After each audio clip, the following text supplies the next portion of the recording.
I'm here with a good friend, and hopefully a good friend, and fellow artist, Audrey Krol. And we're in her studio here in Kona, BC. And I'd just like to introduce you to her.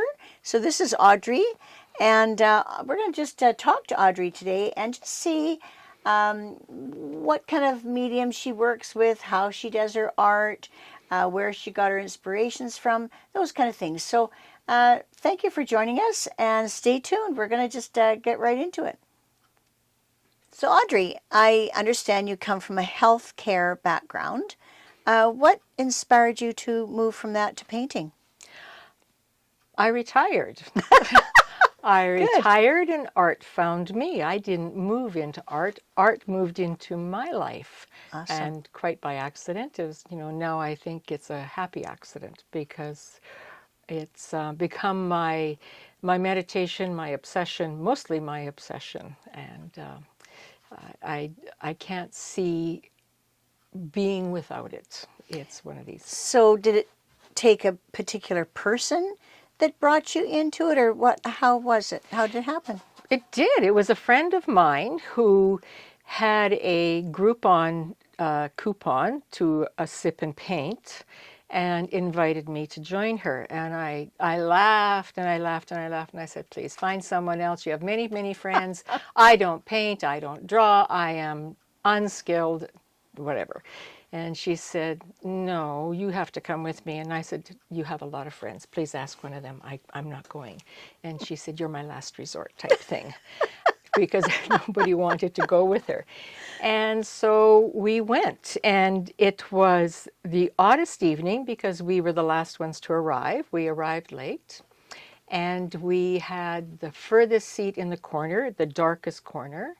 And we actually had to use our iPhone flashlights to paint with it. That's how dark it was. Wow. And we muddled through, and my little friend Doris was giving me instructions on how to paint my tree. And we got there, and at the end of the session, I thought, yeah, okay, it was fun. I never got my glass of wine, but, it was fun. And the instructor, the artist, came around and said, oh, you did very well. And I laughed even harder because I said, no, I didn't. And she said, you've been sitting at this looking at it for an hour now. Let me show you. So I stepped away and I went, oh my God, I painted a tree. And that's where it took off. Good. So I understand you started with acrylics, is that correct? That is correct. And then did you go into other mediums? I was persuaded to go into oils. Again, it was another artist who influenced me, and actually he was my neighbor. Oh. And he was a pastelist and an avid oil painter and scoffed at acrylics. He just was not into acrylics. And he was the one who said I needed to try. And he stopped painting, and he gave me his oil paintings, all his remaining oil paintings, his tubes. And I tried. And so struggling for a year, and I did pursue it for a year of just painting mud, and it was disastrous and things got thrown out, never accomplished a single painting. But in that time, I also began to learn how to handle oils. They're far different than acrylics, but they are luscious and they're juicy and they're vibrant, and I wanted to learn how to do them. So then I started taking some workshops in oils, which got me even further along and where I am today. So Audrey, what would be the process you would use when you start a new piece of art? What would be your progression of events? Okay, so before I start anything, I check out my reference photos, and I take all of my own reference photos. I have to be connected to that photo. That's the beginning of it. And once I connect, then I look at the composition. If there's something I don't like in it, do I remove it? Where do I place this? Where do I place that? And about the second or third time, I do a sketch and I do a no-tan. So I pick out my biggest shapes and my best shapes that I like. And if that makes a good composition, then I go forward. But it's always with a little sketch. Sometimes what I also do is a little color study to make sure my colors are complementary, or they match, or they sit well together. because I have painted sort of on the spur of the thing, found a photo that I like and started painting, and there's always something off. But if I take that half hour and just compose it better in my mind with my colors or with my sketch or with my drawing, removing things, adding little things, then that painting will always turn out. So, Audrey, what are some of the challenges and rewards, both sides, of being a self-taught artist? Well, let's start backwards. The reward is that being a self-taught artist, you can do whatever you like because the world is your oyster and so is that paintbrush. But the challenge comes in, what's it going to look like? Because with every piece of art, even though it's abstract, you need to have some rules applied to it. You need the values, you need the perspective, you need the lights and darks and the temperature. You need all of that. Without that, you've just got a flat piece of color, whatever on there. It may look nice, but even you will look at it and say, yeah, not this one. So you have to know the rules in order to break them, right? You do. You really do have to know the rules to break them and know how to break them. That's right. Yeah, that's a big secret. Us artists, we don't tell people that. No, but you have to learn the rules. And there are rules to everything. Even though you think that you are an abstract artist and you go by intuition, even that intuition needs some rules put into that piece of art. That's true. That's very true.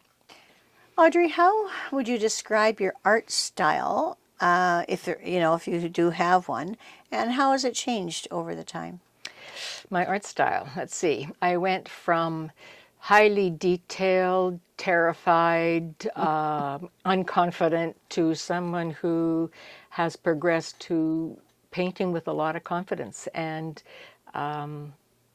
just not as uptight, more relaxed, enjoying it far more. I enjoyed it when I started it, but now it is fun. It's now play, and it's lovely to watch my brush strokes change from 2 years ago to now and know the progression and the learning is so stimulating in it.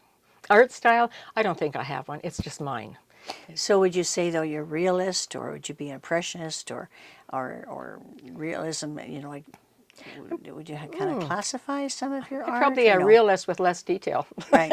Impressionism, using impressionism over impressionism. Right? Yeah, exactly. Yeah, because we can always take a photograph, right? That's right. We can Put your always photograph take on a the wall. photograph. Yeah. Mine look less like photographs these days and more like a painting. Well, that's actually, I did a workshop with Sultan Zabo, that was his name, and in Friday Harbor, and he said, if you want a picture, realism, just take a picture and put it on the wall. Yeah. Right? I mean, art is emotion, isn't it? It is. It's your emotion on canvas. Well, it's also a story. It's a story. You have to tell a story through it. And the ones I find that I paint that has my story and my emotion in it are the ones that people will connect with further. So, yeah, you need the emotion. You need to be narrative. You need to tell a story through your art somehow. Exactly. Yeah. Exactly. Not just copy. Exactly. Good for you. Good for you. So, Audrey, how has belonging to the Palette Club, the Kona Palette Club, and also the FCA Kona chapter, how has that influenced you at all, being in those groups? Influenced me, Or help, maybe I should say help. Help to you. I think it's the camaraderie, and you are with people of like mind. They inspire you, that's for one thing. Sitting in your basement and painting, you get no inspiration. And you don't get the pat on the back that you're doing well. At least in a club, you have that interaction where you can ask somebody, I'm having trouble with this, or what do you think? Or, I don't feel like painting, I'm uninspired. There's always someone there to give you a little boost up, a little leg up. And I think as an artist, you need that every once in a while. And through the FCA, there's so many beautiful artists, and they really are inspirational. And again, you submit into Vancouver to see if you qualify into one of the shows. And when you do, it's such a boost to your ego. You know, you feel so good because you're actually competing with other people, even though you don't want to compare yourself to anyone, but it gives you that confidence to just paint more, and that you're on the right track, and your art is actually looked at by somebody else besides just you. I want to thank you for being here today. So remember to click on that little bell and subscribe to me. And we're going to carry on with this subject. We're going to help you guys that just want to start painting. Audrey's very, very right. Get to know the rules. It reminds me of when you learn to drive a car. The drivers always say in the schools, take a few lessons first, then get out there and practice. And then you won't be so frustrated. This is the same thing. I think Audrey has touched on a very, very important thing here. So keep with us, and we're going to stay tuned. We're going to do more of this. Thanks. Bye-bye.